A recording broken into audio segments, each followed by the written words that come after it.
La Révolution est un tout. C'est un jour écrié dans un beau mouvement d'éloquence l'un des grands politiques de la Troisième République. Cela n'est pas tout à fait vrai.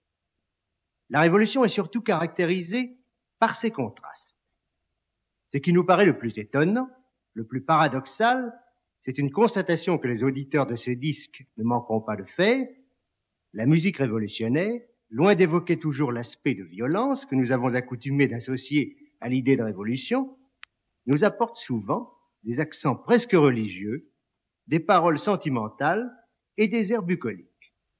Paradoxalement, l'hymne des Marseillais qui vient d'ouvrir ce disque figure comme une exception dans cette fresque musicale si singulière et en même temps si révélatrice.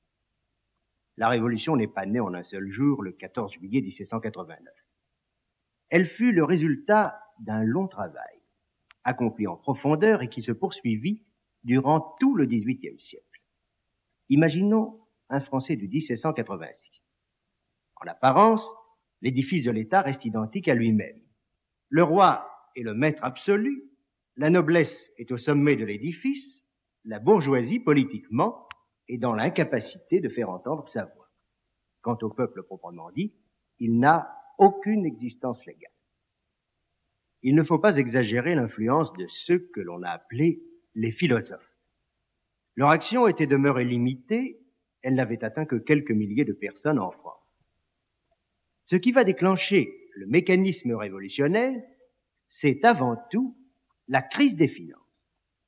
Et, nouveau paradoxe, ce sont les privilégiés qui, pour résoudre cette crise, vont obliger le roi à convoquer les États généraux. Cela, notre Français de 1786 le perçoit extrêmement mal. Ce qu'il sait mieux, c'est que les recettes de l'État sont d'environ 503 millions de livres et les dépenses de 629 millions. Notre Français n'a pas de difficulté à faire la différence et à s'apercevoir que le déficit s'élève à 126 millions. Situation parfaitement désespérée. Il était urgent de trouver une solution qui tranchât radicalement avec les habitudes admises. Un homme se présenta, muni d'un plan précis.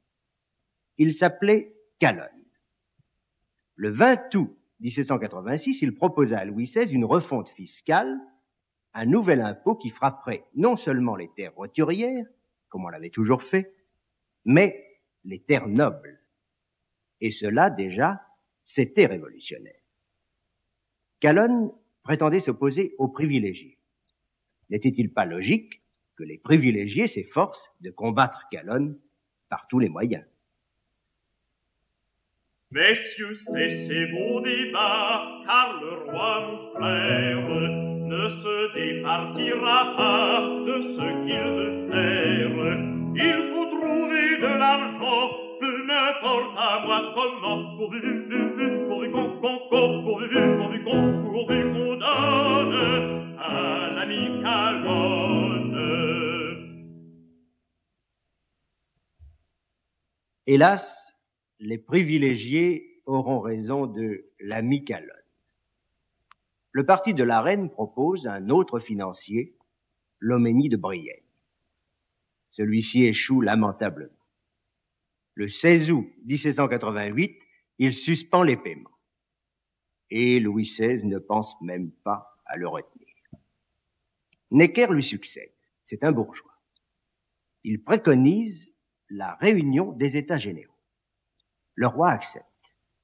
Grand problème, le tiers-État, c'est-à-dire la bourgeoisie, aura-t-il, comme le veut Necker, un nombre de députés égal à ceux des deux autres ordres réunis, noblesse et clergé? Le Parlement lui proclame que chacun des trois ordres doit avoir le même nombre de députés et ne disposer que d'une voix. L'intention est claire, il s'agit, en additionnant les deux voix de la noblesse